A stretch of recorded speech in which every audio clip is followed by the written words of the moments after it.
Duha ka mga dagkong panghitabo igsuon higala mahitabo sa atong kinabuhi samtang ani apa kita dinhis kalibutan nagpuyo.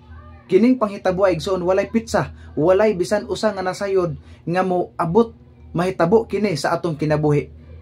Una, kining atong kamatayon. Wala ni adlaw, wala ni bulan, wala ni tuig. Kalit lang ni moabot sa atong kinabuhi igsoon. Wala ta masayod, kanus ata mamatay. Busa igsoon, mag-andam kita sa atong kaugalingon. Ato kini itugyan ngadto sa atong buhi nga Dios. Mahimo kitang matinumanon, masinundon sa iyang kabalauran nga nalati diha sa balang kasulatan aron unya inigbalik niya atong dawaton ang iyang saad nga kinabuhi nga walay katapusan. Ikaduha nga panghitabo igsuon nga walay pitsa sa atong kinabuhi, ang pagbalik sa atong Dios.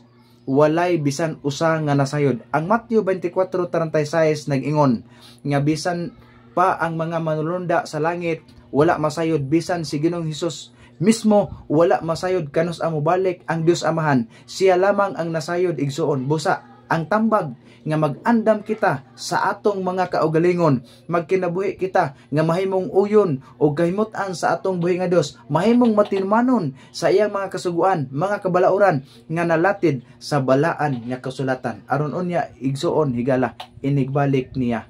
Musinggit kita sa kalipay nga niya ng Dios nga among gipaabot sa dugay ng panahon og atong dawaton ang iyang saad nga kinabuhi nga walay katapusan.